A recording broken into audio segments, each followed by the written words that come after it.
Bismillah.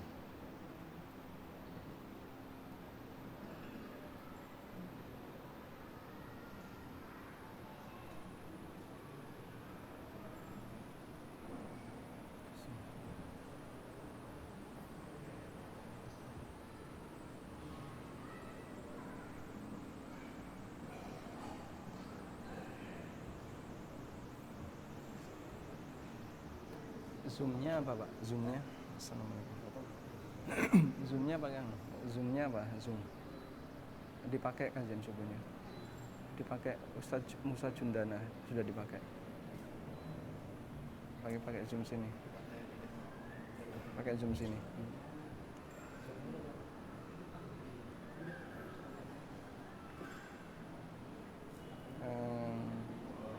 Curing meeting.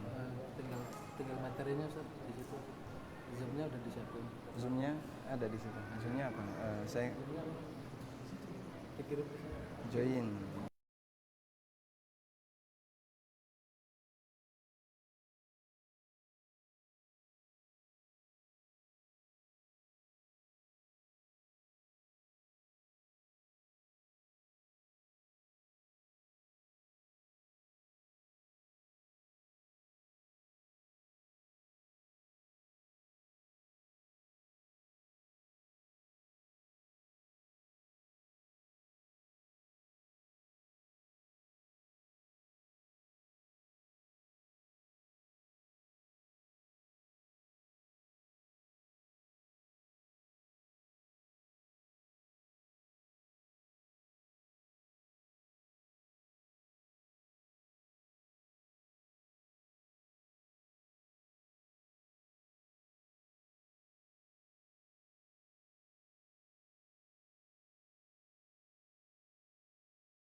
Alhamdulillahi Rabbil Alamin. Wassalatu wassalamu ala ashrafil mursalin Nabiyyina wa maulana Muhammadin wa ala alihi wa sahbihi ajma'in.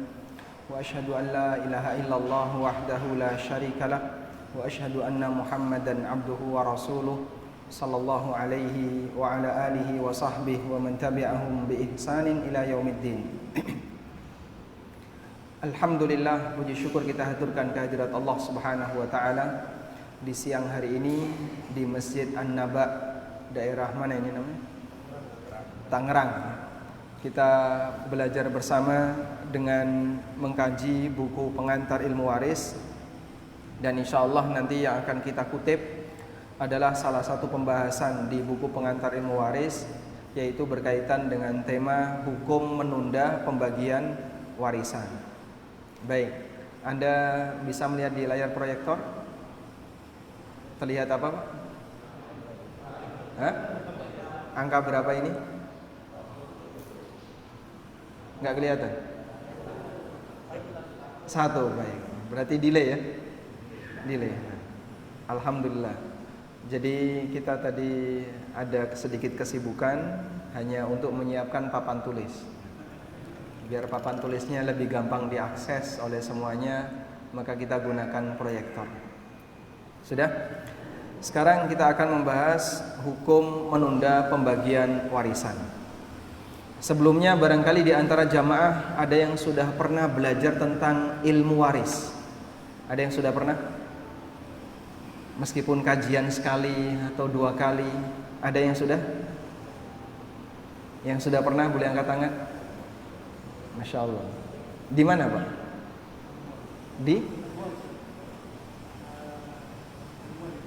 Di Depok. Oh, di Amwa, di Depok. Ada Ustadz, ada yang lain. Berarti materi seperti ini barangkali sangat jarang disampaikan di An-Naba. Udah pernah? Belum. Ini yang pertama. Yang pertama langsung menuju tema menunda pembagian waris. Berarti nggak sistematis ya? Nggak apa-apa. Kita langsung ngambil tengah loh itu maksudnya. Anda mau dari awal atau langsung tengah? Yang mana? Dari awal, baik. Kalau Anda menghendaki dari awal, berarti nanti saya kasih gambaran umum terlebih dahulu, baru setelah itu agar menyenangkan panitia, maka tema tetap akan kita angkat. Baik, saya coba ambilkan dari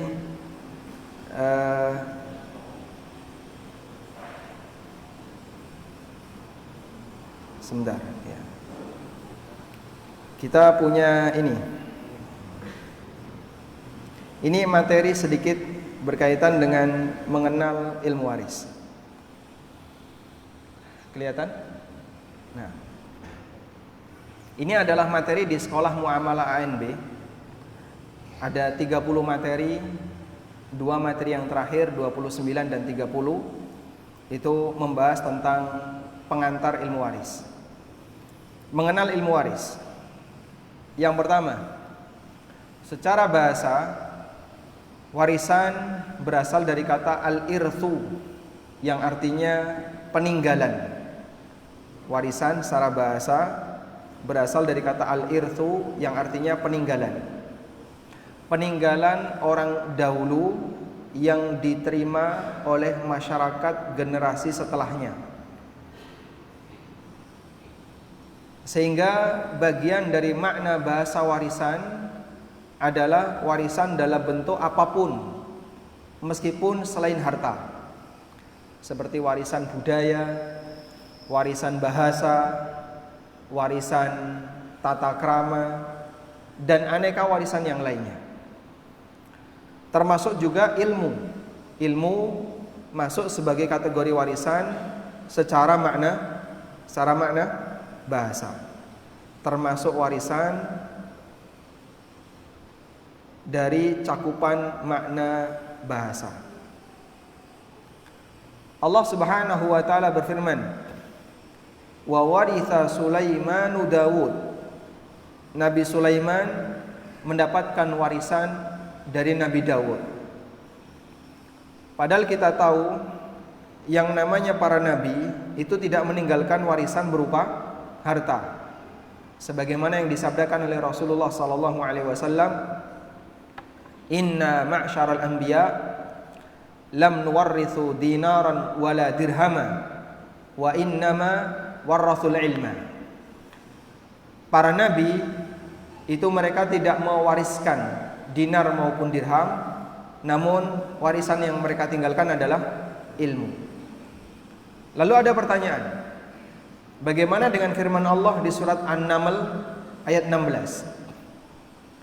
Wa waritha Sulaimanu Dawud. Nabi Sulaiman mendapatkan warisan dari Dawud. Makna Nabi Sulaiman mendapatkan warisan dari Dawud itu bukan warisan harta. Karena seluruh hartanya para nabi ketika mereka meninggal dunia, maka harta itu diserahkan ke umat, menjadi milik umat, dan tidak dijadikan sebagai harta warisan. Maka para ulama menegaskan yang dimaksud warisan Dawud kepada Sulaiman di sini adalah bukan warisan harta, namun warisan ilmu wan nubuwah, warisan ilmu dan kenabian. Dan Sulaiman menjadi raja bukan karena turunan dari Dawud, tapi karena pemberian dari Allah Subhanahu wa taala. Sehingga Dawud dijadikan raja oleh Allah, Sulaiman juga dijadikan raja oleh Allah Subhanahu wa taala. Berdasarkan doanya Sulaiman alaihissalam, Rabbi habli mulkan la yanbaghi li ahadin min ba'di. Ya Allah, anugerahkanlah kepadaku kerajaan yang tidak layak untuk dimiliki oleh siapapun min ba'di.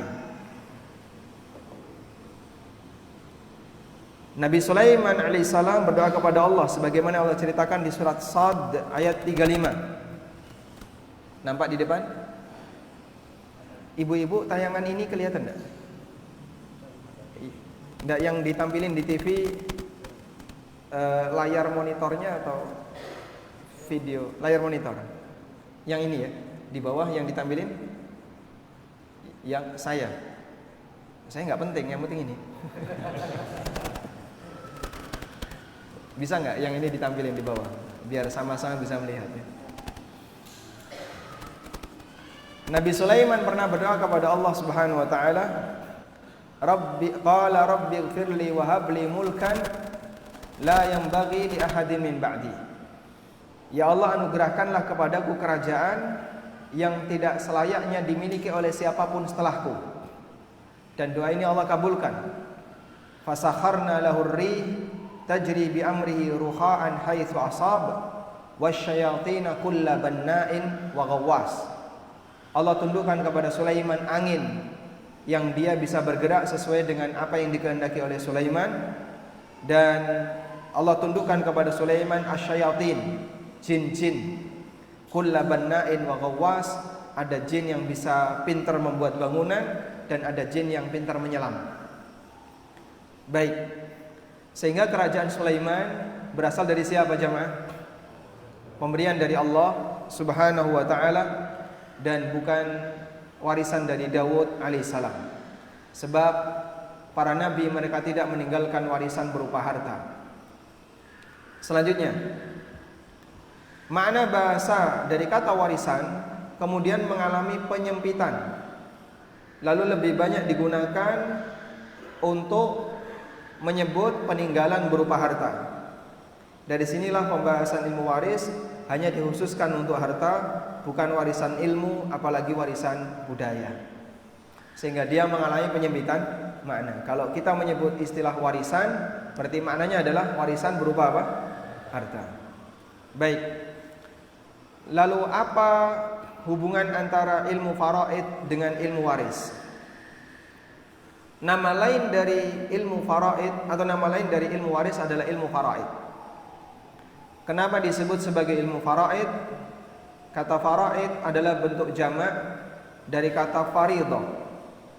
Faridah artinya kewajiban. Disebut sebagai ilmu faraid karena ketika Allah Subhanahu wa taala menjelaskan tentang warisan di surat An-Nisa ayat 11, Allah jelaskan pembagian warisan untuk para ahli waris. Lalu Allah Subhanahu wa taala mengatakan di bagian akhir ayat, aba'ukum wa abna'ukum la tadruna ayyuhum aqrabu lakum naf'a faridatan minallah. Faridatan minallah. Itu adalah ketetapan dari Allah atau kewajiban yang harus ditunaikan atas perintah dan keputusan dari Allah. Dari kata faridatan minallah, maka ilmu ini disebut dengan ilmu faraid. Sehingga kenapa disebut ilmu faraid? Dari kata faridah yang ada di surat apa? An-Nisa ayat 11. Kenapa disebut sebagai ilmu warisan? Karena ilmu ini membahas tentang apa? Peninggalan orang yang sudah mati berupa harta. Dipahami insyaallah? Baik, kita lanjutkan. Sedikit bercerita tentang keutamaan mempelajari ilmu faraid. Ada beberapa motivasi untuk mempelajari ilmu faraid. Di antaranya, Allah sendiri yang memberikan ketetapan pembagian waris dalam Al-Quran. Allah sebutkan beberapa aturan dan ketetapan tentang pembagian harta pusaka, sehingga mempelajari ilmu waris sama dengan mempelajari keputusan dan ketetapan Allah Subhanahu wa ta'ala.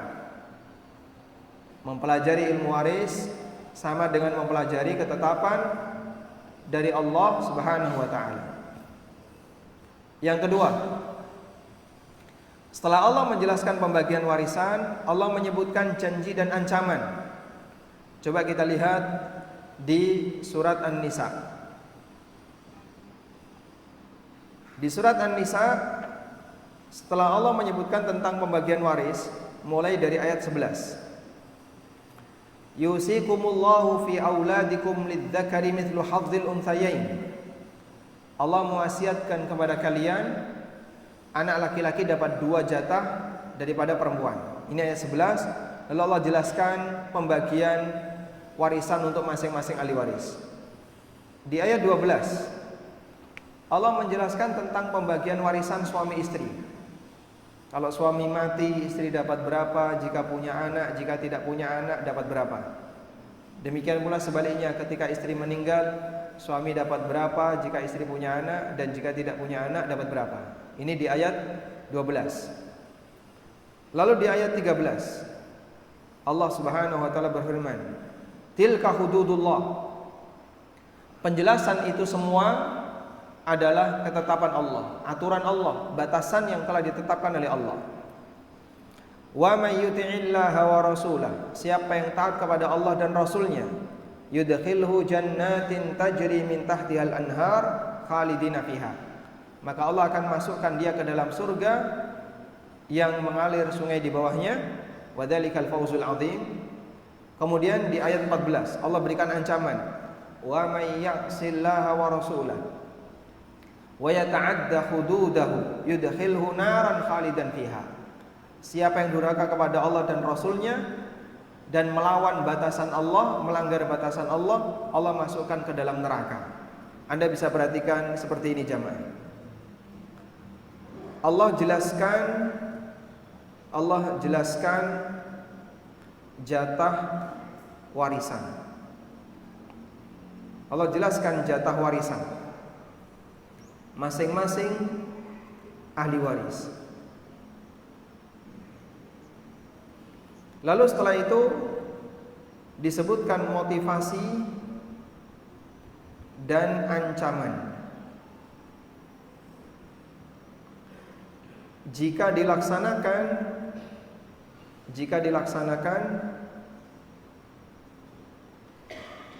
maka dapat apa? Dapat surga. Jika tidak dilaksanakan maka ancamannya neraka. Masya Allah. Sehingga urusan pembagian waris itu bukan masalah dunia semata, tapi ini urusan dunia akhirat.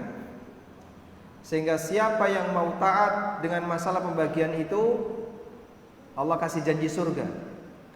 Orang ini mendapatkan keuntungan 2 kali, dapat harta warisan dan dapat surga kalau dia taat.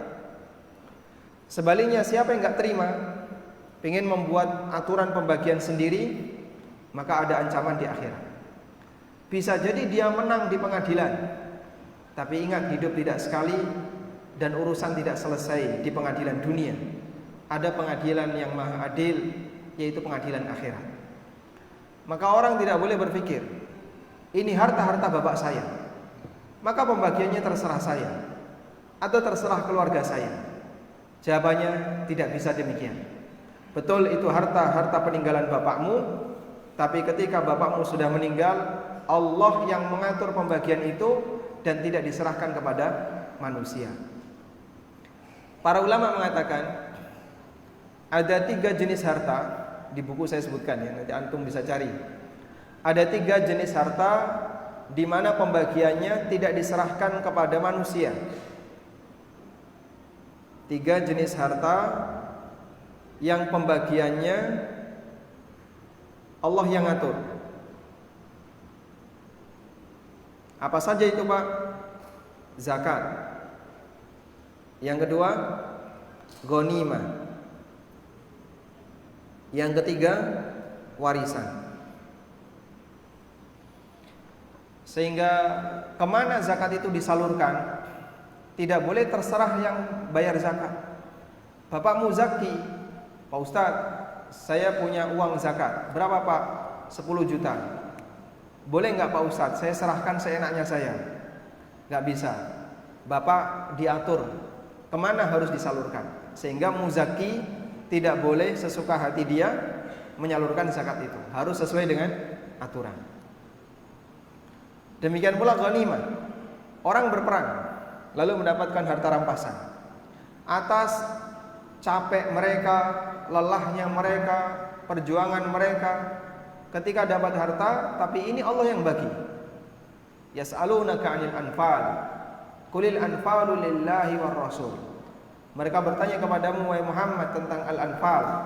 Katakanlah bahwasanya al-anfal itu urusan Allah dan Rasulnya sallallahu alaihi wasallam. Karena itulah dalam masalah harta seperti ini manusia tidak punya peran. Warisan juga demikian.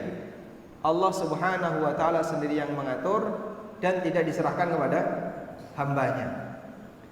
Karena itu Anda tidak boleh mengatakan ini harta-harta orang tua saya, terserah keluarga kami yang bagi. Enggak boleh demikian. Kenapa?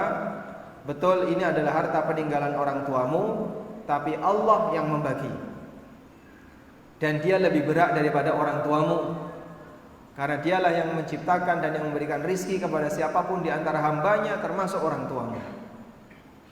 Baik, makanya dalam masalah pembagian waris, Allah Subhanahu wa taala tidak menyerahkan kepada manusia, dan setelah Allah jelaskan, di situ ada motivasi dan ancaman.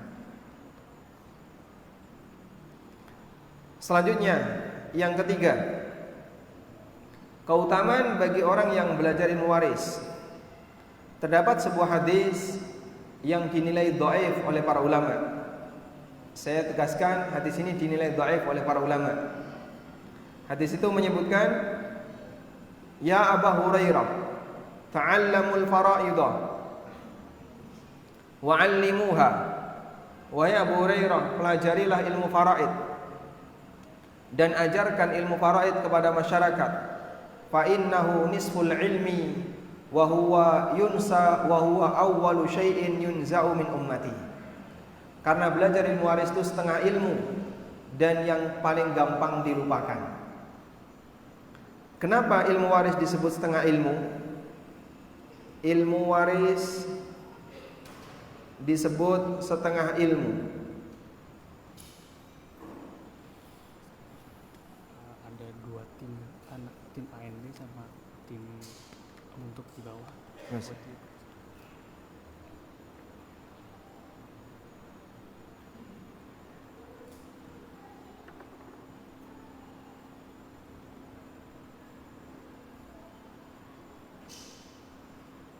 Baik.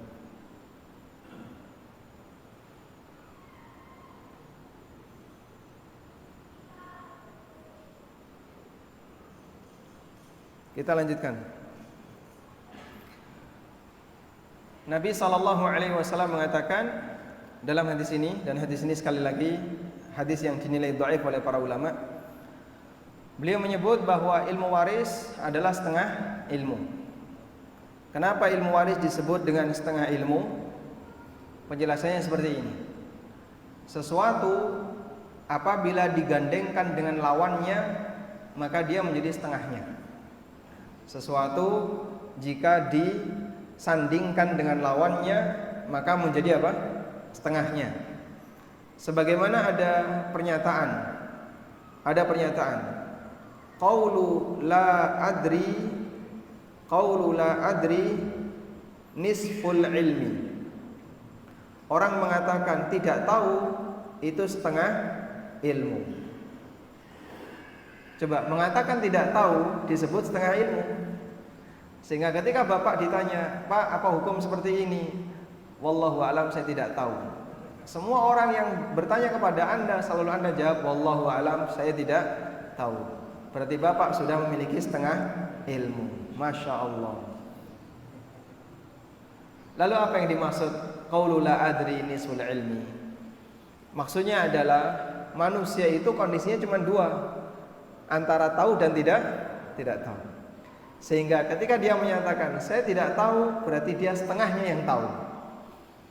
Maka jadinya perkataan tidak tahu setengah ilmu. Paham? Baik. Sehingga ilmu waris disebut setengah ilmu karena ilmu itu ada dua. Ada ilmu yang ngurusi orang yang hidup dan ilmu ngurusi orang yang mati. Maka ketika ilmu waris ngurusi hartanya orang yang sudah mati, jadilah dia setengah dari pasangannya. Paham insyaallah? Baik. Kenapa ilmu waris disebut setengah ilmu? Karena sesuatu jika disandingkan dengan pasangannya, maka dia menjadi setengahnya. Dan ilmu yang membahas harta manusia itu ada dua. Yang pertama ilmu yang membahas hartanya orang yang hidup, dan yang kedua ilmu yang membahas hartanya orang yang mati.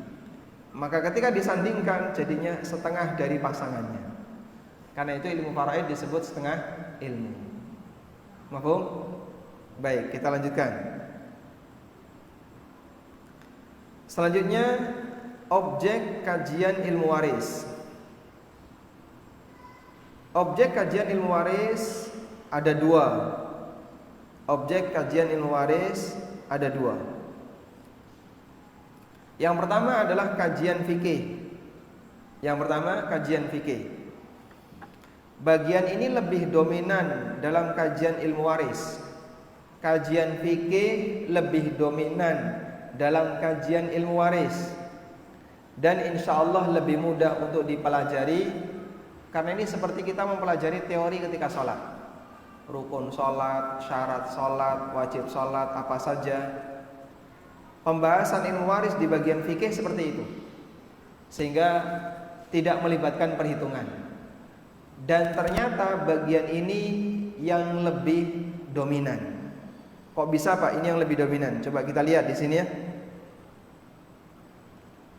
Coba kita lihat. Ini buku pengantar ilmu waris yang ada di hadapan Bapak Ibu. Kalau kita lihat dari daftar isi ilmu waris, bagian fikihnya itu saya cantumkan di situ mulai dari halaman 54 terus sampai pembahasan masalah dua jenis jatah warisan. Ada dua jenis jatah warisan. Mengenal asobah ini sudah mulai rumit. Jadi sampai kira-kira halaman 171 ini kita fokus bahas fikih ilmu waris. Seperti Anda belajar tata cara sholat, Anda belajar rukun dan wajib sholat, Anda belajar syarat ibadah dan seterusnya. Yang itu rumit atau tidak? Tidak, insya Allah ya, karena tidak melibatkan perhitungan. Dan ternyata itu yang dominan. Makanya kalau kita lihat seperti ini, berarti sebenarnya materi ilmu waris itu susah atau gampang, Pak? Gampang. Karena yang dominan fikihnya daripada perhitungannya. Perhitungannya hanya bagian belakang. Itu pun lebih sedikit daripada fikihnya.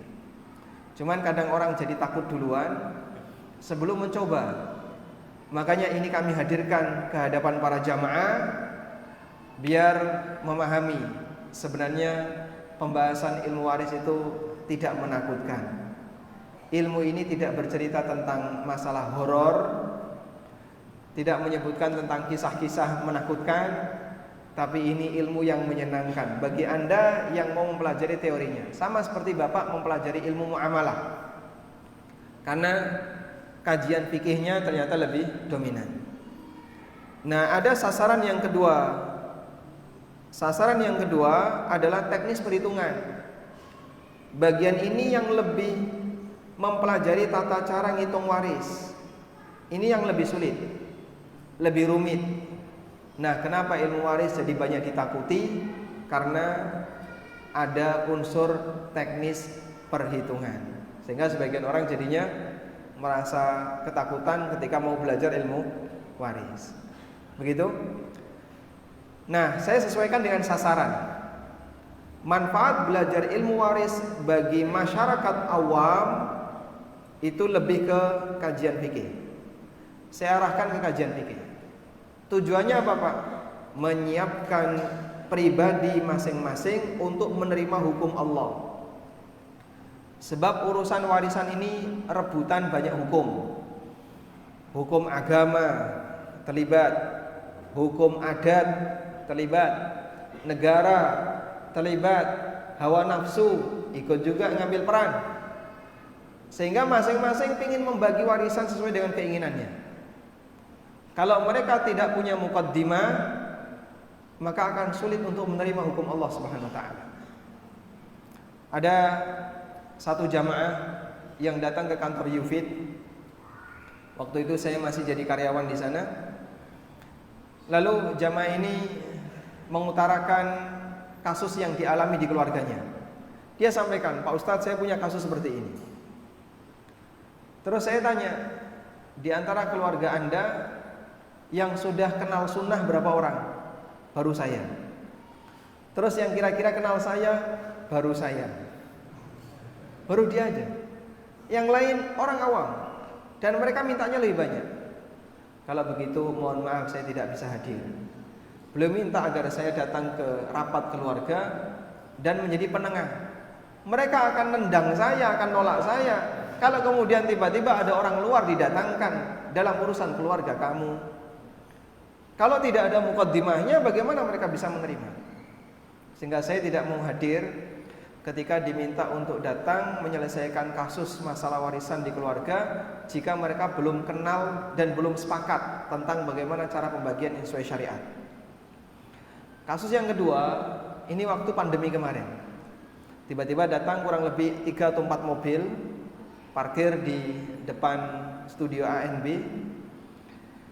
Terus beberapa orang ingin menyelesaikan warisannya.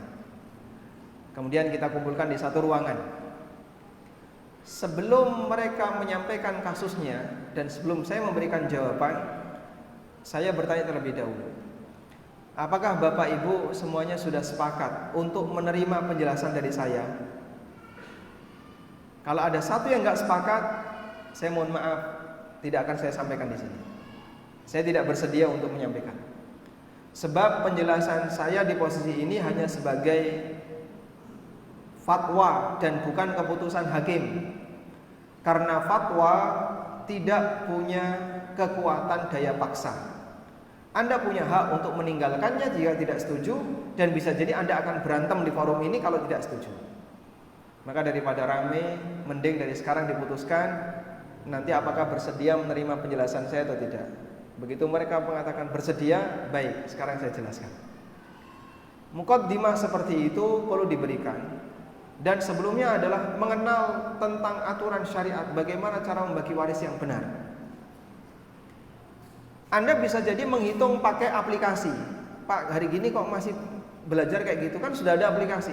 Silahkan pakai aplikasi, terapkan, belum tentu bisa. Aplikasinya bisa jadi benar ngitungnya, cuman Anda nginput di aplikasi itu bisa nggak? Nggak tahu saya. Makanya mukaddimahnya tetap harus belajar, meskipun sudah ada aplikasi. Ada salah satu jamaah yang bilang kayak gitu, ngapain sih belajar ilmu waris sudah ada aplikasi? Pakai aja aplikasi itu, input dia. Kalau bapak nggak paham mukaddimahnya, pengantarnya nggak bisa ngasih input yang benar. Sehingga bukan masalah menyebutkan ahli warisnya ini, hartanya sekian, bukan. Ada penyelesaian sebelumnya. Bagaimana ketika warisannya tidak liquid, terus bagaimana ketika salah satu minta lebih cepat, bagaimana ketika salah satunya menahan dan minta ditunda, dan seterusnya. Permasalahan itu lebih dominan di kajian fikih daripada kajian perhitungan. Maka kita berikan seperti ini sebagai pengantar agar kaum muslimin lebih siap menerima hukum Allah. Sebab sekali lagi pembagian waris ini rebutan banyak hukum. Yang satu pingin ke sini, yang satu pingin ke sana. Kalau kemudian Anda dihadirkan, ustadz dihadirkan, sementara tidak semua keluarga menerima, itu justru hanya menambah masalah. Baik.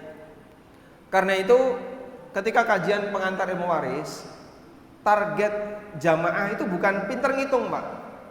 Bukan itu. Anda nggak bisa ngitung nggak apa-apa.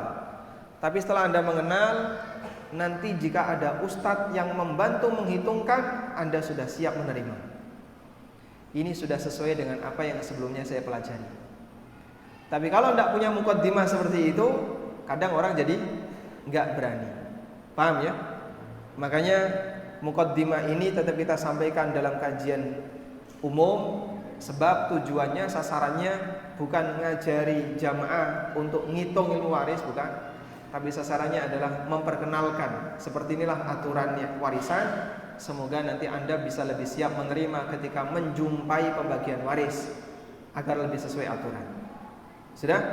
Nah, ini kurang lebih ya kajian fikih dalam pembahasan ilmu waris. Ada 13 kajian yang saya rangkum. Pertama, pembahasan tentang sebab perpindahan harta dari ortu ke anak. Yang kedua, kaidah bahwa warisan itu sifatnya ijbari, otomatis. Yang ketiga, pembahasan sejak kapan ahli waris memiliki warisan. Yang keempat, apakah warisan wajib dibagi? Bagaimana kalau warisan nggak dibagi? Ahli waris sepakat rumah peninggalan bapak diwakafkan, berarti kan nggak dibagi ya? Boleh nggak seperti itu? Kemudian hukum membagi waris sebelum mati. Orang tua ngumpulin anaknya, terus dia ceramah, kemudian menjelaskan tentang pembagian waris untuk anak-anaknya, padahal dia belum mati, boleh atau tidak? Kemudian hukum menunda pembagian waris, lalu jatah untuk kerabat yang bukan ahli waris. Jadi kerabat itu ada dua ya. Ada kerabat yang ahli waris dan ada kerabat yang statusnya dzawil arham. Nah, dzawil arham ini bukan ahli waris.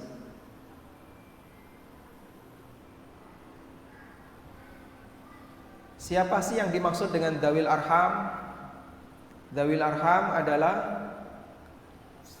anggota keluarga yang nyambung ke mayit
orang tuanya dua-duanya sudah meninggal sebelum kakek neneknya. Sudah? Lalu kakeknya meninggal. Kemudian dia punya warisan. Siapakah ahli warisnya? Pertama istri kakek, yaitu B ya. Baik. Terus siapa lagi? Z. Z dapat? Dapat. Sudah? X dapat enggak? Hah? Tidak. X ini yang disebut dengan dzawil arham. Ini tidak dapat. Dia statusnya dzawil arham. Man adla ila mayyitin bi untha. Orang yang hubungannya nyambung ke mayit, dia melangkai seorang wanita. Nah, ini kan ibunya itu, ibunya X, karena dia anak perempuan dari B, dari A, maka hubungan X dengan A adalah melalui ibunya, sehingga dia statusnya dzawil arham. Dan dzawil arham tidak berhak dapat warisan. Maka andaikan A ini meninggalkan warisan besar 10 T, 10 tempat maksudnya ya. Di Jakarta ada 5, di Jogja ada 5.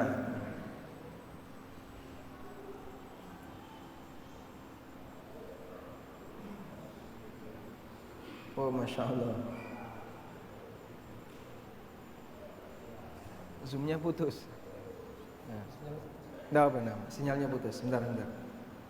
Kita ulangi lagi ya. Sinyalnya putus.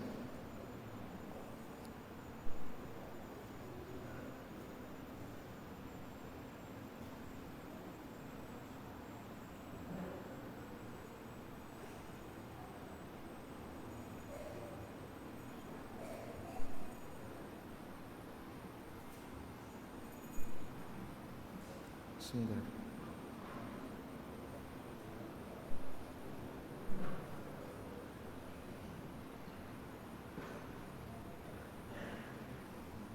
Atau pakai Google Meet? Jadi 40 menit kayaknya. Iya. Iya. Jadi harus keluar masuk. Iya. Coba lagi ya.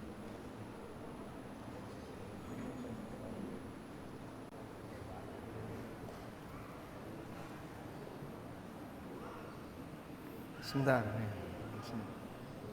Atau pakai Google Meet?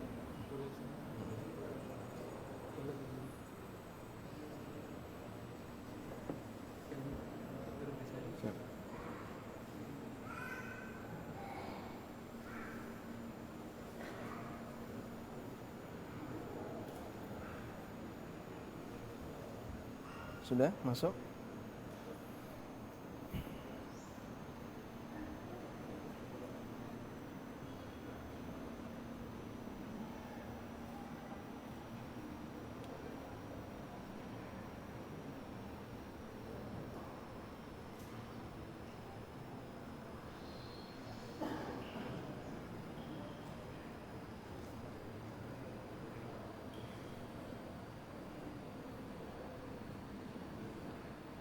Masuk? Nah, di sana ada Google Meet-nya nggak? Ya. Yang itu punya Google Meet nggak? Ada?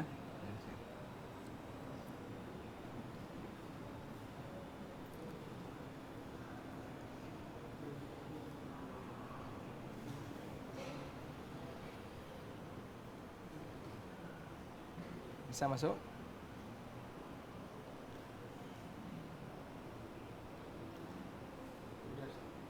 Sudah.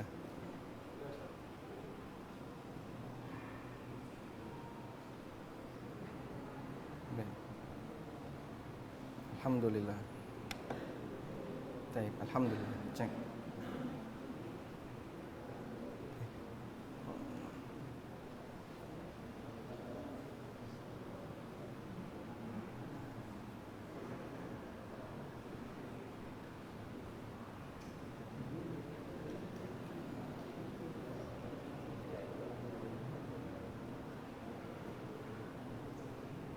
Nah, kelihatan? Masuk? Hah? Hah? Oh, connecting. Lagi loading. Masuk.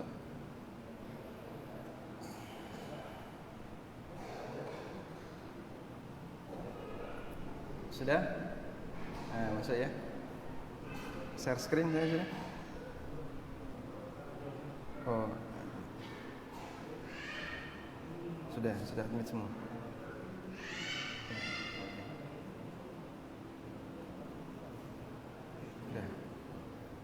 Udah kelihatan? Nah, baik. Jadi tadi posisi X kenapa nggak dapat? Karena dia sebagai Dzawil Arham. Dan Dzawil Arham itu anggota keluarga, tapi dia nggak dapat warisan. Kalau bicara tega dan nggak tega, mungkin Anda akan mengatakan nggak tega, sama-sama cucu, apalagi ini laki-laki. Tapi karena dia nyambungnya dari ibunya, maka dia nggak dapat. Z perempuan dapat karena dia anak atau cucu dari anak laki-laki. Terus solusinya gimana?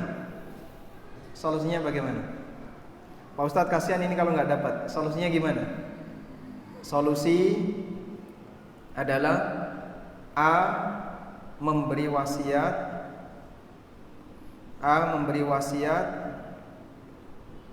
ke X, sehingga sebelum dia mati dia kasihkan jatahnya ke X sebagai, atau dia wasiatkan ke X, dan wasiat itu maksimal 1/3. Maka nanti ketika sudah diwasiatkan, dari 1/3 hartanya B mendapatkan 1/8 karena karena A ada keturunan. Lalu sisanya diserahkan ke Q. Dia mendapatkan 1/2 plus sisa sebagai rot. Baik. Nah, kurang lebih seperti ini. Mungkin ketika kita menggunakan software itu nggak tahu ceritanya. Kenapa kok bisa kayak gitu? Karena software tidak akan menjelaskan Dzawil Arham. Apa itu Dzawil Arham? Kepanjangan kalau dijelaskan melalui software. Penjelasan itu ada di pengantar ilmu waris. Kita lanjutkan. Lalu pembahasan tentang masalah gonogini. Ini ma'ruf di masyarakat. Pokoknya kalau sebelum dibagi harta pernikahan, istilahnya kan harta pernikahan. Harta pernikahan harus dibagi 2 dulu antara suami istri. Baru setelah itu sisanya dibagi waris. Itu yang dimaksud dengan harta gonogini.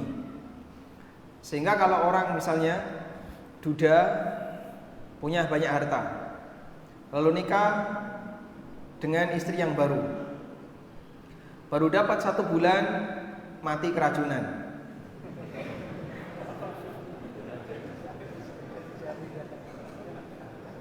Suaminya mati. Sebabnya wallahu alam. Pokoknya suaminya mati. Baik. Kemudian dilakukan pembagian waris. Ini istri yang baru dapat gonogini tidak? Dapat gonogini tidak? Dalam KHI kompilasi hukum Islam enggak dapat. Enggak dapat. Karena gonogini itu harta pernikahan. Sehingga kalau suami mulai dari 0 atau dari tidak punya, lalu dia menikah, kemudian berhasil mengumpulkan sekian harta. Nah, saat salah satu mati, maka nanti dibelah 2 dulu, baru sisanya setengahnya itu yang dibagi waris. Tapi seperti ini kita tidak setuju, karena gonogini dalam Islam tidak ada. Kenapa tidak ada? Kepemilikan dalam Islam itu dihargai, sehingga apa yang jadi milik suami bertahan jadi milik suami, apa yang menjadi milik istri adalah milik istri.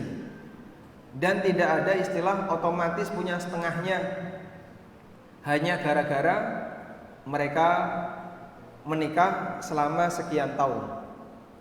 Sebab kewajiban suami kepada istrinya adalah memberikan nafkah. Suami punya kewajiban memberikan nafkah. Lebih dari itu bukan kewajiban. Hibah itu tidak wajib, uang jajan untuk istri, ini tidak wajib. Yang wajib, yang menjadi kewajiban suami kepada istrinya hanya 3. Nafkah yang meliputi pangan, sandang, papan, tempat tinggal, pakaian, dan makanan. Sebagaimana yang Allah Subhanahu wa taala firmankan dalam Al-Qur'an di surat Al-Baqarah, Allah Subhanahu wa taala menyebutkan tentang kewajiban memberikan nafkah, pangan, dan pakaian. Wa 'alal mauludi lahu rizquhunna wa kiswatuhunna bil ma'ruf. Bagi lelaki yang memiliki anak alias suami, dia wajib memberikan rizquhunna wa kiswatuhun, makanan dan pakaian bagi istrinya. Sedangkan untuk urusan papan, tempat tinggal, Allah berfirman di surat At-Talaq, askinuhunna min haitsu sakantum min wujdikum wala tudarruhunna litudayyiqu alaihin. Berikanlah tempat tinggal kepada mereka para istri kalian dengan tempat tinggal sesuai kemampuan kalian. Dan itulah kewajiban asasi seorang suami kepada istrinya. Lebih dari itu enggak wajib. Nah, warisan itu Allah yang bagi. Maka kalau ada ketentuan harus dibagi 2 dulu, ini ketentuan yang tidak sejalan dengan prinsip syariat. Karena itu ketika suami mati, istri dapat 1/8 jika suami punya anak, atau setengah atau 1/4 jika suami tidak punya anak. Hanya itu haknya, bukan separuh. Kalau setengahnya pasti Allah akan jelaskan. Paham insyaallah? Alhamdulillah. Baik. Dan masalah gonogini ini ya menjadi banyak masalah di masyarakat. Kenapa? Karena ini jadi ladang empuk bagi para lawyer. Lawyer kalau punya klien, orang mau gugat cerai, wanita gugat cerai, Masya Allah, senang sekali dia. Karena dari setengah harta suaminya itu nanti lawyer dapat sekian persen. Makanya ketika pembagian waris itu rame, ribut dulu dalam keluarga, pasti harta itu lari keluar. Keberkahan dicabut oleh Allah disebabkan karena orang ketika mau bagi waris berantem dulu. Bahkan terkadang orang tidak bisa merasakan hasilnya karena harta itu jadi harta sengketa. Akhirnya masing-masing tidak bisa mendapatkan manfaatnya. Dan cerita seperti ini cukup banyak. Orang tuanya sudah meninggal dunia 30 tahun yang lalu. Sampai sekarang ketika anaknya sudah berusia 60 tahun, 70 tahun, harta itu belum dibagi. Padahal nilainya besar, bisa sampai triliunan, miliaran. Tapi dia nggak dapat apapun. Masih dalam berupa tanah, developer mau bangun nggak bisa karena masih sengketa. Gara-garanya apa? Berantem. Makanya orang yang berantem ketika pembagian waris, Allah Subhanahu wa taala memberikan hukuman di dunia sebelum ada hukuman di akhirat. Hukuman di dunia bentuknya apa? Dia tidak diberi kesempatan untuk menikmati itu. Akhirnya masing-masing datangin lawyer. Ini punya lawyer, ini punya lawyer, lawyernya ikut berantem. Terus mereka kompromi, gimana enaknya ya biar tetap dapat. Menang salah satu, duitnya keluar. Untuk bisa naik ke pengadilan, Pak, saya punya masalah Pak, mau bagi waris, ini tak naikkan ke pengadilan. Warisnya berapa sih Pak? 10 juta. 10 juta Anda naik ke pengadilan habis di jalan Mas. Tinggal 500.000 nanti yang kamu terima. Tapi kalau itu dilakukan dengan prinsip kekeluargaan, dengan penuh suasana damai, Anda bisa undang seorang ustadz. Bayar berapa kira-kira yang undang ustadz? Udahlah nggak usah repot-repot, bakso Cakman cukup.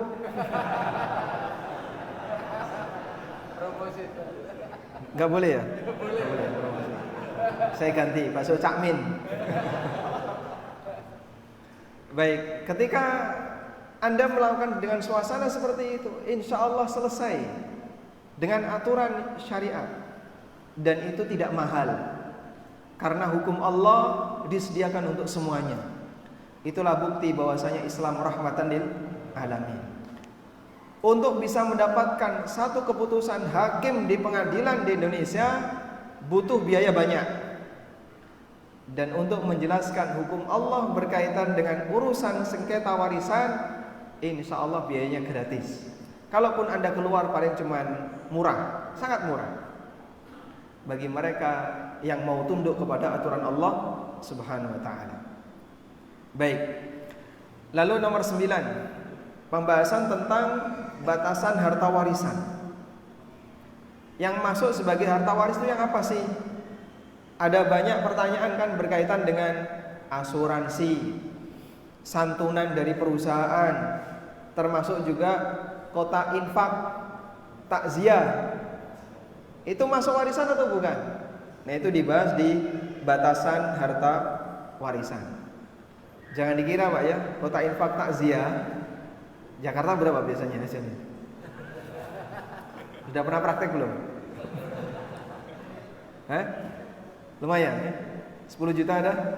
Lebih, Masya Allah. Apalagi kalau yang meninggal masih muda, anaknya kecil-kecil masih banyak, yang simpati banyak. Ini jandanya masih muda, anaknya kecil-kecil, kasihan dia. Yang simpati itu banyak. Ketika yang simpati banyak, warisannya banyak. Makanya kemarin sampai ada yang bilang, kalau mati ya jangan sampai pas Covid. Kenapa? Yang takziah nggak ada. Jadi kotak takziahnya kok kosong. Belum lagi biayanya mahal ya. Baik. Selanjutnya nomor 10, urutan yang perlu diselesaikan sebelum membagi waris.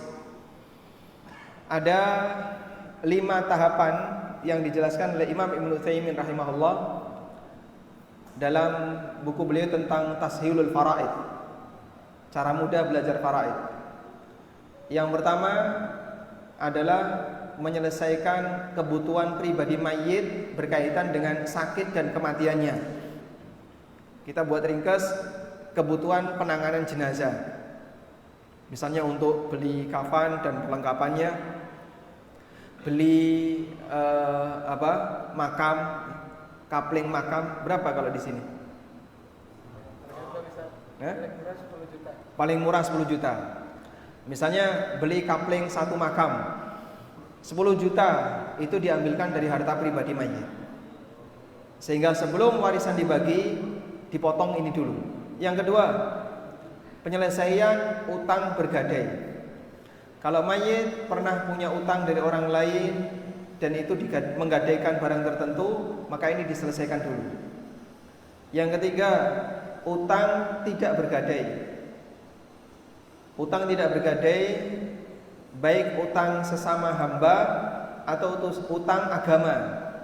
Utang agama seperti bayar fidyah, bayar kafarah, bayar dam atau zakat yang belum ditunaikan, itu masuk utang agama. Selanjutnya berarti yang 3 ini ada 2 ya, 3 dan 4. Utang manusia dan utang agama. Yang kelima adalah wasiat. Kalau 5 ini sudah ditunaikan semuanya, jika masih ada sisa maka dibagi waris. Termasuk biaya rumah sakit yang pertama. Biaya rumah sakit itu yang pertama ya, penanganan jenazah, biaya misalnya ambulan, kemudian pemandian mayit. Jika itu semuanya ditangani oleh rumah sakit, keluar biaya, itu diambilkan dari harta mayit. Sudah? Selanjutnya, memahami rukun, syarat, sebab dan penghalang warisan. Rukun warisan apa? Syaratnya apa? Sebabnya apa? Penghalangnya apa? Di buku ada. Lalu mengenali urutan kedekatan para ahli waris. Para ahli waris itu ada 3 jalur. Ada 3 jalur. Jalur furu, cabang, jalur usul, asal. Usul itu asal. Dan jalur hawashi. Hawashi itu menyamping.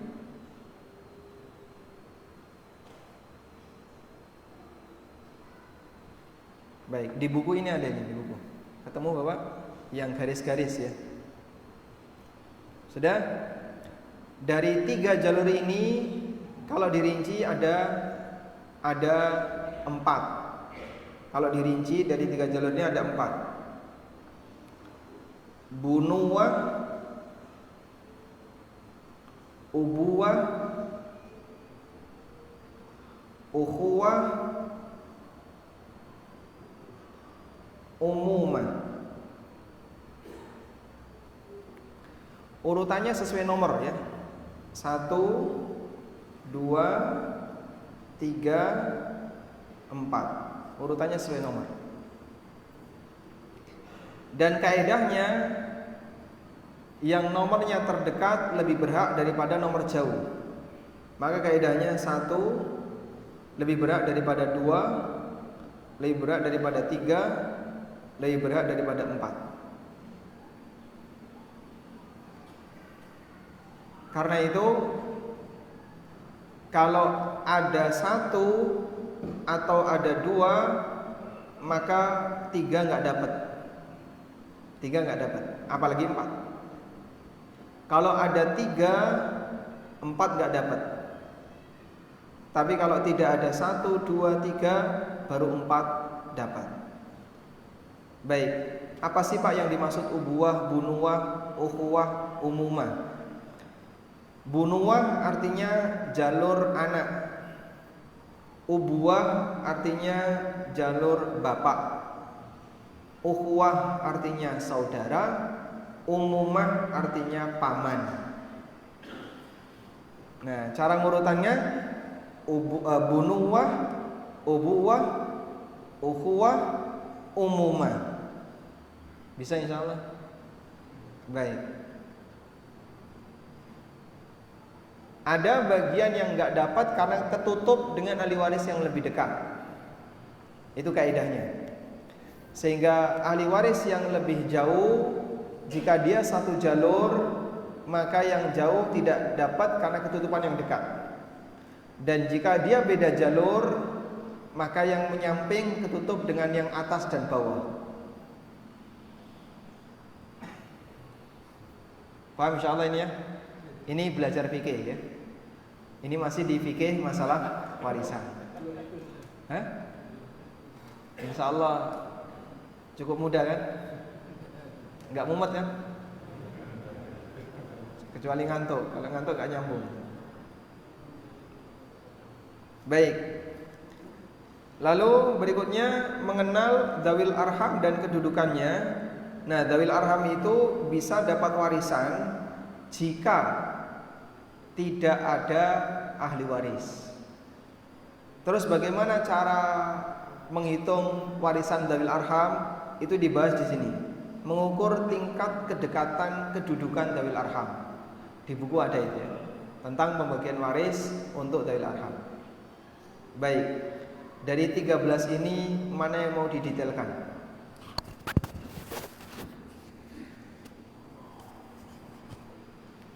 Dari 13 materi ini mana yang mau dibahas detail? Semua? Semua. Baik.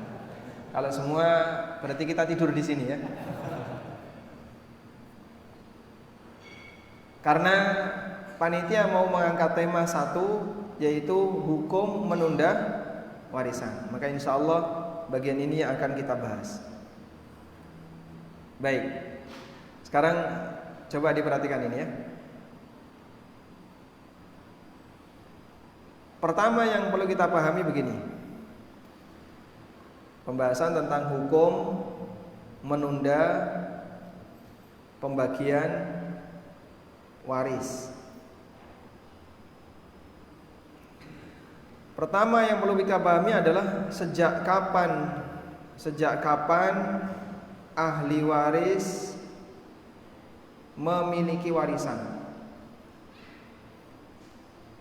Sejak kapan ahli waris memiliki warisan? Ada 2 pendapat ulama dalam hal ini. Pendapat pertama mengatakan ahli waris memiliki warisan sejak utang mayit lunas. Sejak utang mayit lunas. Kalau utang mayit belum lunas, maka ahli waris belum berhak memiliki warisan sampai utangnya dilunasi. Dan ini pendapat Malikiyah. Ini pendapat madhab Malikiyah. Pendapat yang kedua, ahli waris berhak mendapatkan warisan sejak pemiliknya meninggal, otomatis. Maka di sini kita bisa berikan bahwa ahli waris otomatis memiliki warisan sejak apa tadi? Sejak, kalau kita menggunakan pendekatan Malikiyah berarti utang mayit lunas.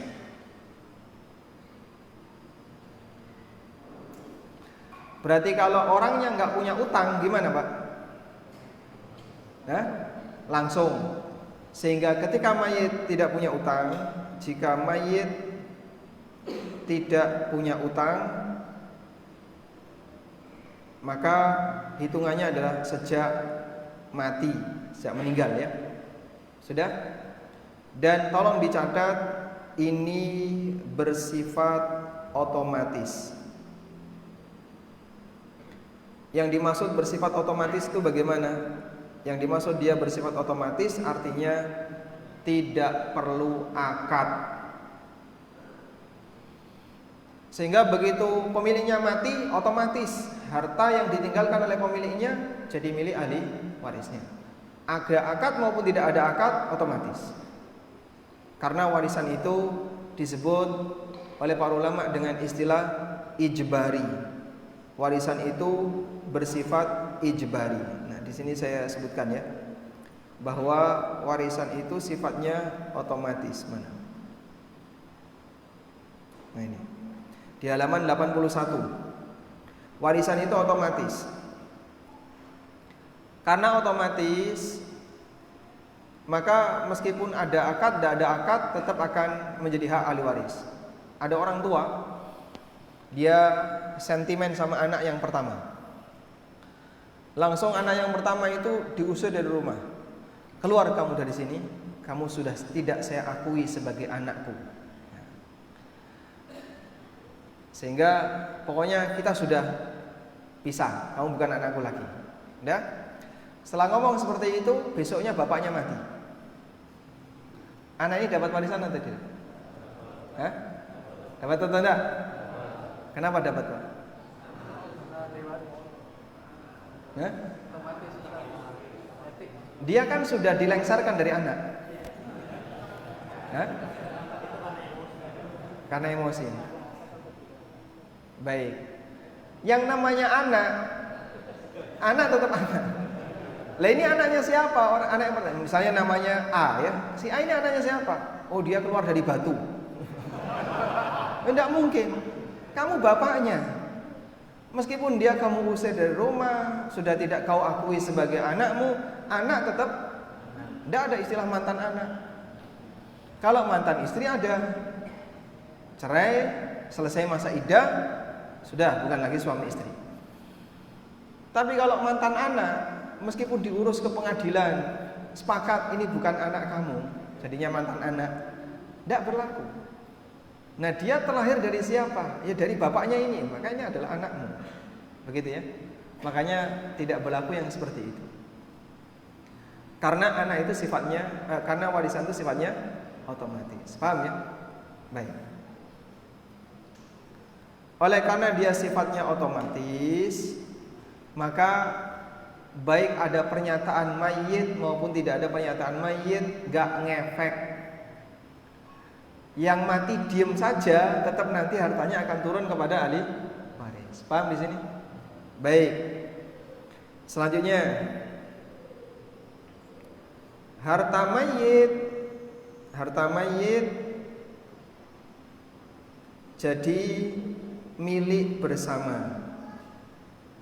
Harta mayit kan selanjutnya jadi milik bersama. Bersama yaitu para ahli waris. Harta mayit menjadi milik bersama yaitu para ahli waris. Nah, dari sinilah objek warisan menjadi objek syirkah amlak.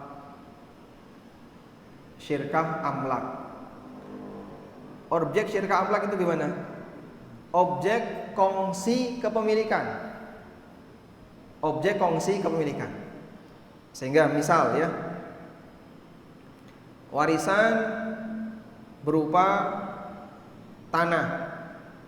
1 hektar. Tanah 1 hektar ini dimiliki oleh siapa, Pak?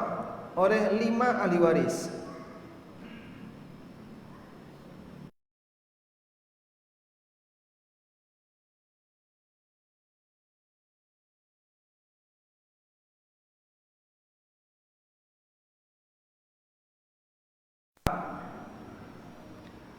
Ketika belum ditentukan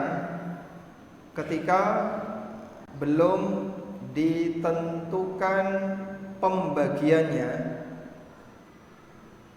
maka objek itu disebut dengan objek musya.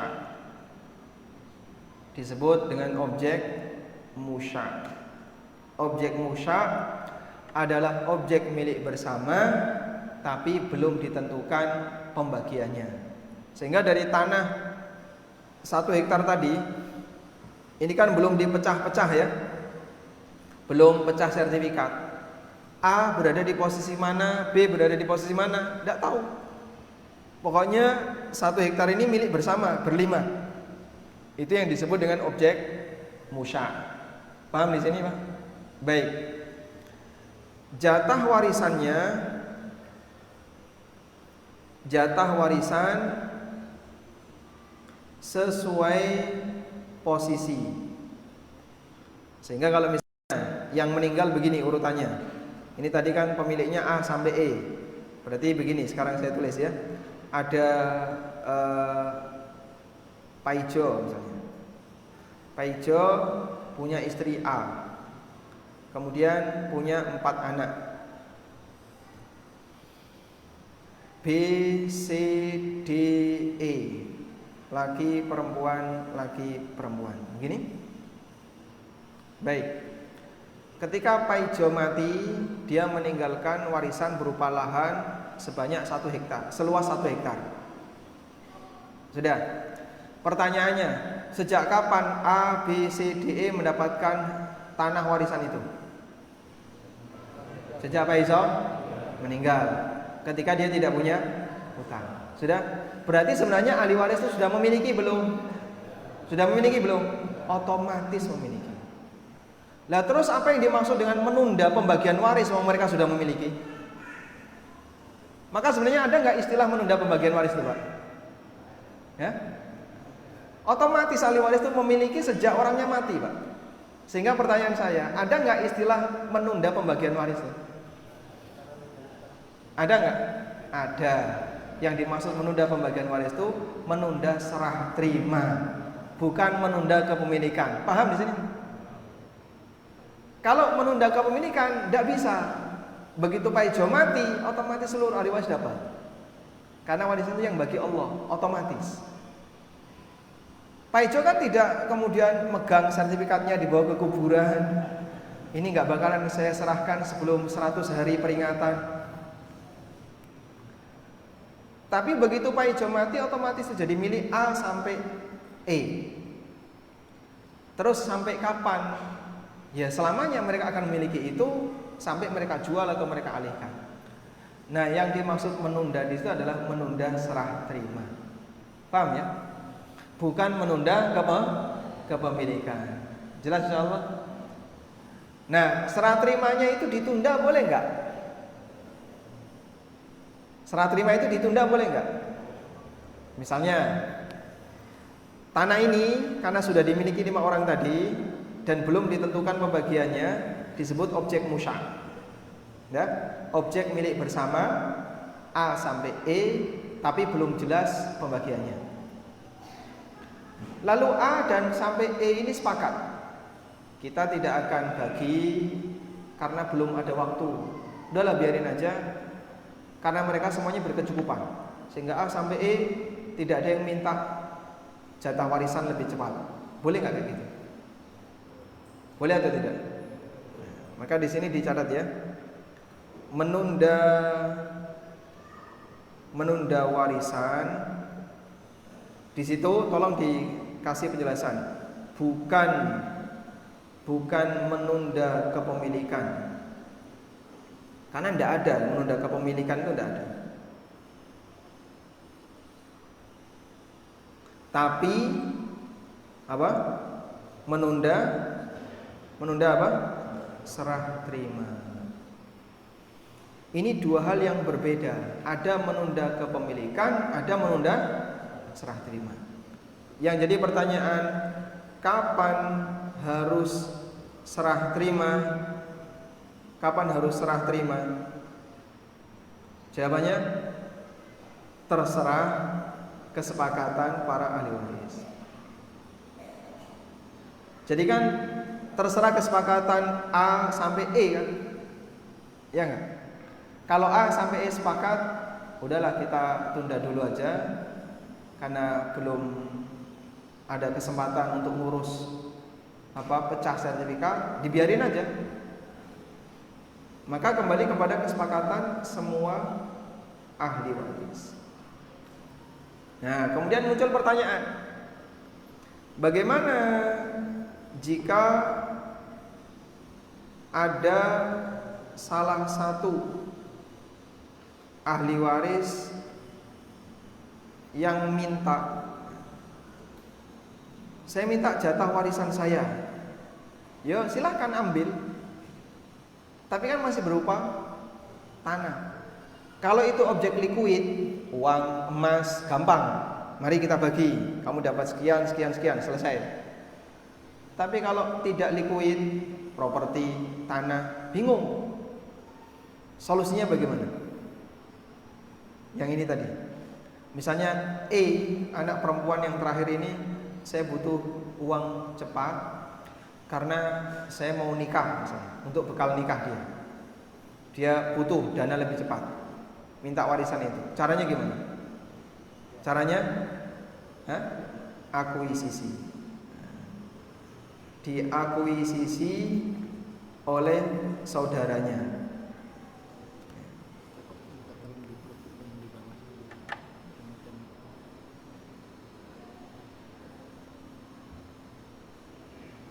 Yang di bawah.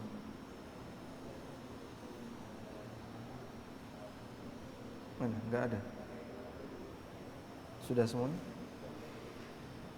Oh. Baik.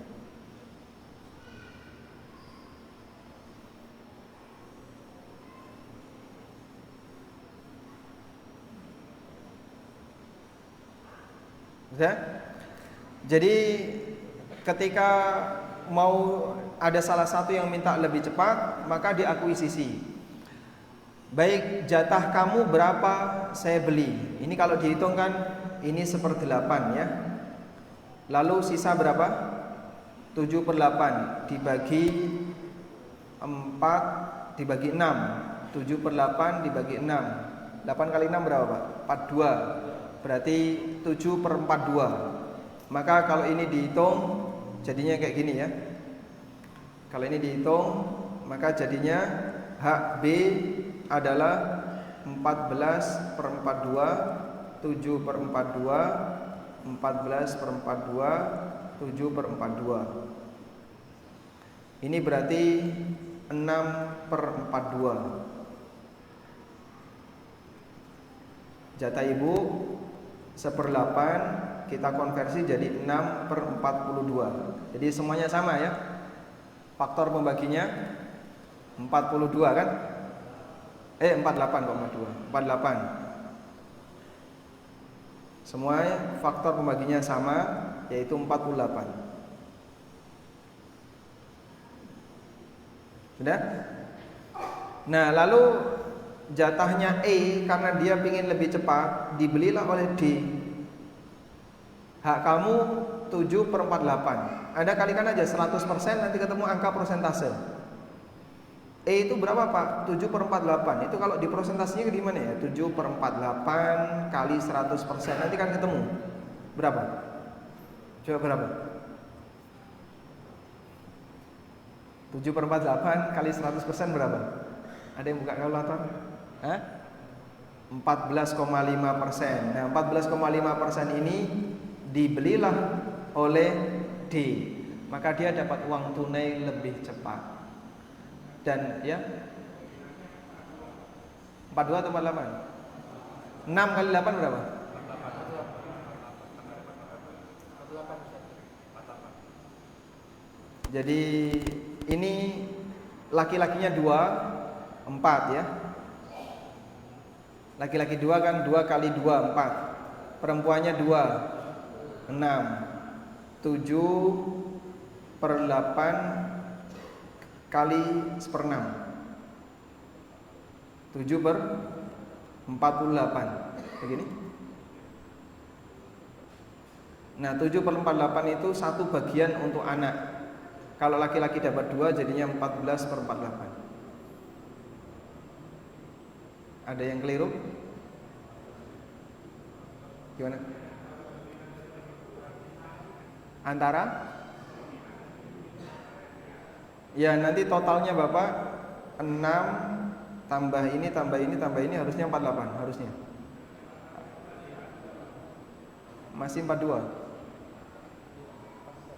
Pas. 14 kali 3 berapa? 42 tambah 6 48. Istri kan dihitung.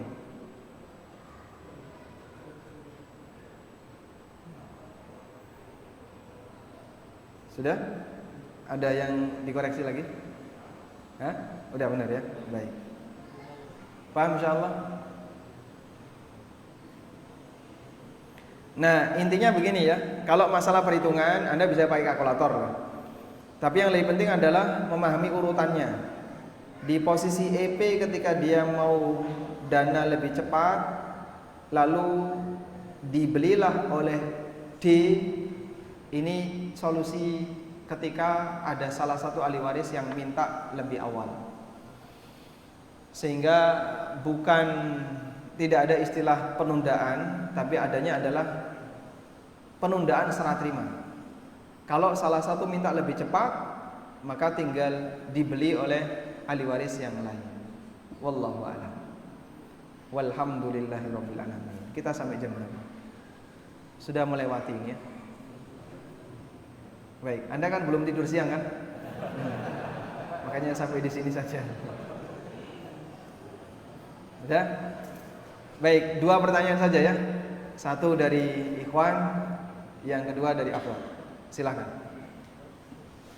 Tidak ada? Alhamdulillah kita akhir.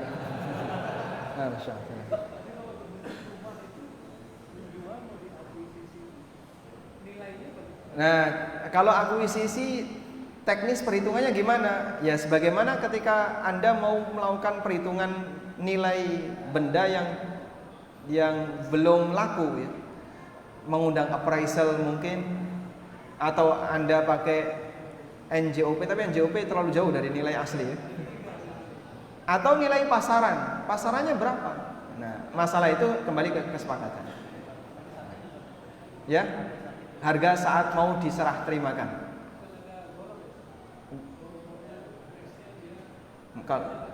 Kalau apa?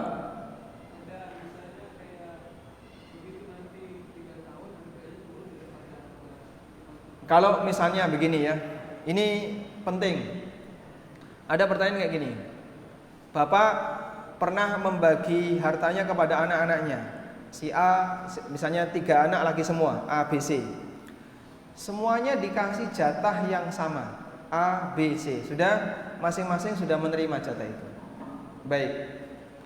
Dalam perjalanannya, ternyata di tanahnya A ada minyaknya. Apakah B dan C boleh protes? Tidak. Karena sudah dibagi. Dan waktu penyerahan itu orang tua nggak tahu kekayaan di masing-masing tanah ini. Maka orang tua tidak bisa disalahkan.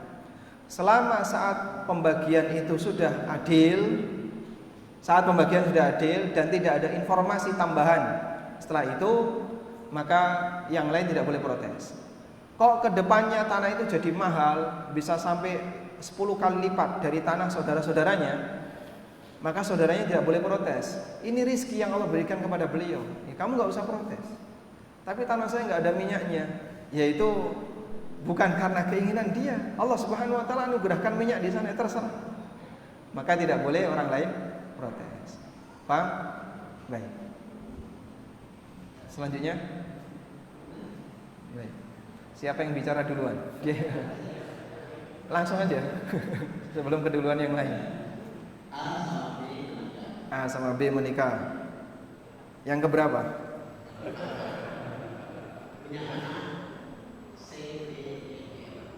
C, D, E, F.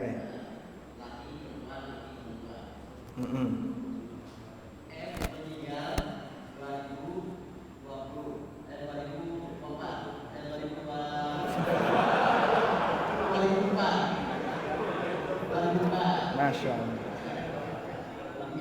Yang jelas F meninggal sebelum Dajjal muncul. F meninggal 2004.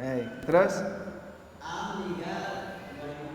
A meninggal 2006. Selanjutnya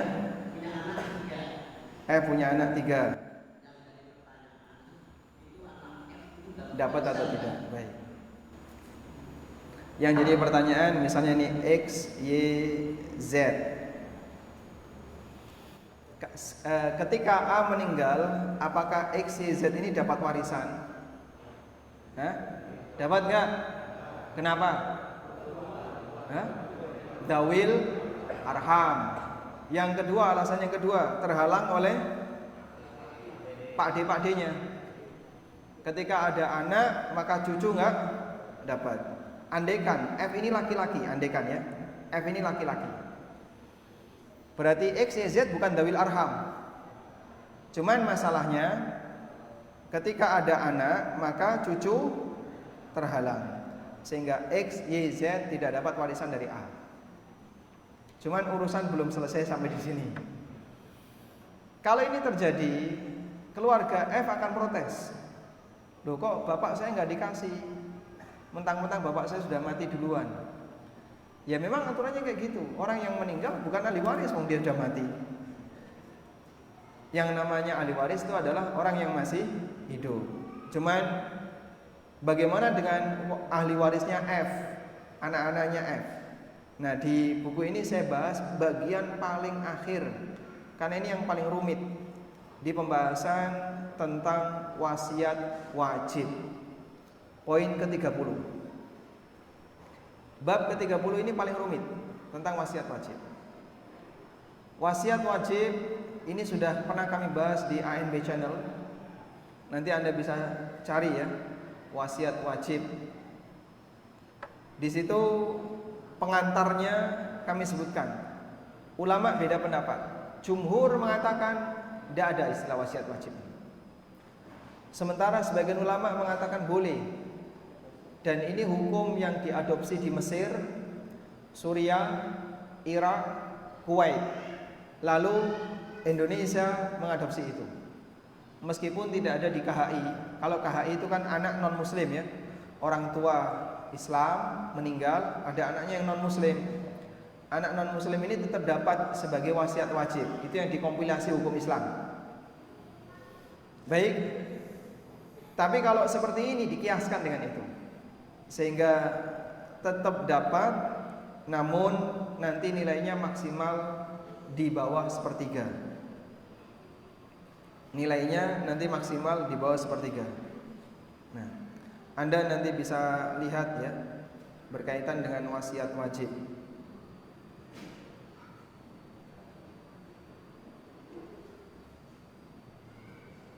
Ketemu? Baik. Ini ada pembahasan tentang wasiat wajib. Nah, ini iklannya dulu lewatnya. Kalau ini di luar kehendak ANB ya.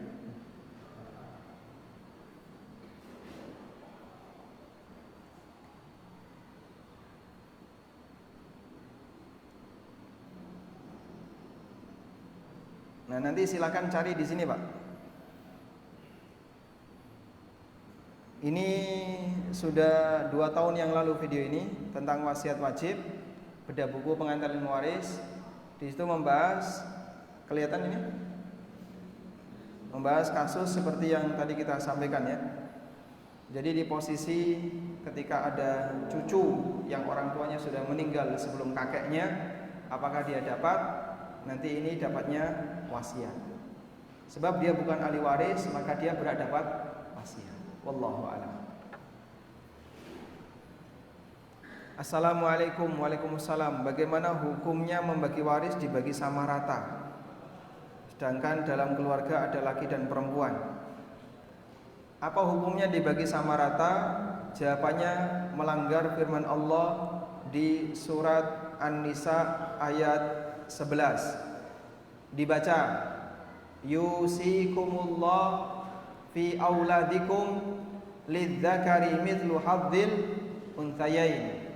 Allah mewasiatkan kepada kalian, anak laki-laki dapat 2 kali anak perempuan. Wasiat dari siapa ini?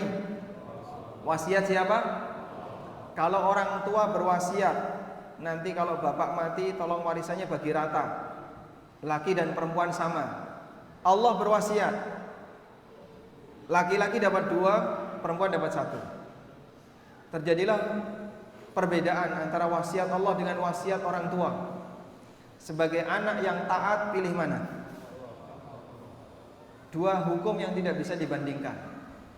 Maka ikuti wasiat Allah, jangan ikuti wasiat yang menentang wasiat Allah. Selanjutnya, setelah dibagi 2:1, kalau ada anak laki-laki yang memberikan jatahnya ke saudaranya yang perempuan, misalnya si laki-laki dapat 30 juta, anak perempuannya dapat 15 kan?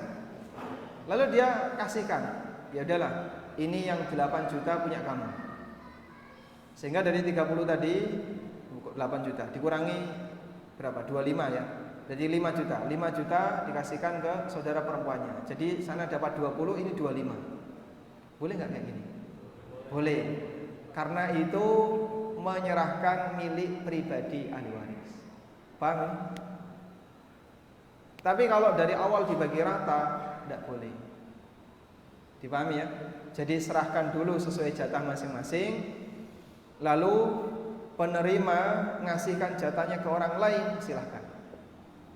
Wallahu a'lam.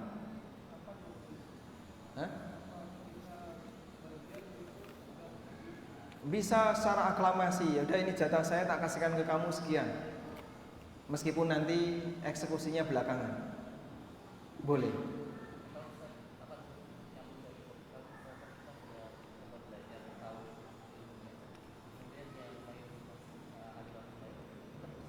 Nah itulah, kalau kita sudah belajar, sementara ahli waris yang lain belum belajar, sehingga mereka bersikukuh maunya kami seperti ini. Karena sekali lagi namanya warisan ini ada banyak kepentingan.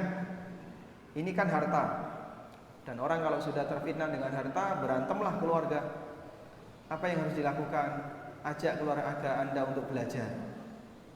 Jadi kalau sudah ada kesamaan frekuensi, gampang. Tapi kalau suasananya masih kanan kiri, yang satu pengen ke sana, yang satu pengen ke sini, bingung jadi. Di Indonesia pembagian waris itu mengikuti siapa pewarisnya, siapa yang mati. Kalau yang mati muslim, maka arahnya ke pengadilan agama, nggak boleh ke pengadilan negeri. Acuannya ke pewaris, siapa yang mati. Itu di Indonesia. Cuman kan kadang protes, lalu naik banding. Nah di saat itu akhirnya masing-masing bawa pengacara, bingung, repot. Makanya inisiasinya adalah pengenalan dulu terkait aturan seperti ini. Kalau mereka sudah bisa menerima, baru kemudian silakan dibagi. Assalamualaikum warahmatullahi wabarakatuh. Waalaikumsalam warahmatullahi wabarakatuh. Bolehkah memberikan warisan kepada anak tetapi ortu masih hidup? Kalau masih hidup nggak ada warisan. Namanya warisan itu setelah pemiliknya mati. Sebab tidak ada harta diwariskan padahal pemiliknya masih hidup. Yang dimaksud membagi waris sebelum mati itu adalah mengajarkan kepada anak bagaimana cara membagi waris yang benar sebelum orang tua mati. Itu boleh. Dan kami sarankan seperti ini. Kalau bapak menjumpai di keluarga bapak ada potensi salah satu anak gak beres, misalnya bapak lihat kayaknya anak yang pertama atau yang kedua ini kok lebih serakah dan dia susah diatur, tolong orang tua kasih wasiat. Aku wasiatkan kepada seluruh anakku dan istriku agar pembagian waris diselesaikan oleh Ustadz Fulan. Nyebutkan nama Ustadz. Apabila wasiat ini tidak dipenuhi, maka siapapun yang tidak mau melaksanakan akan berhadapan dengan Bapak di akhirat. Masya Allah. Itu takut itu anak. Diwasiatkan seperti itu biar nanti nggak ribut. Mungkin bapak tidak bisa ngasih penjelasan. Saya nggak ngerti ya Pak Ustadz cara mengasih penjelasan warisan kepada anak. Baik, bapak kasih wasiat ini.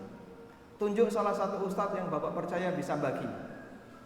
Ustadz Fulan, oke, sebutkan namanya. Bila perlu cantumkan nomor teleponnya. Nanti tolong hubungi ustadz ini, disaksikan oleh saudara-saudaranya, tanda tangan wasiat. Kuat insya Allah. Nah, kalau terjadi penyimpangan di antara anak setelah orang tuanya meninggal, di luar tanggung jawab orang tua. Sebab beliau sudah lepas tangan dengan wasiat yang telah beliau sampaikan. Wallahu a'lam. Wassallallahu ala nabiyyina Muhammadin wa ala alihi wa sahbihi wa sallam. Wa akhiru da'wana alhamdulillahi rabbil alamin. Subhanakallahumma wa bihamdika asyhadu an la ilaha illa anta astaghfiruka wa atubu ilaik. Wassalamualaikum warahmatullahi wabarakatuh.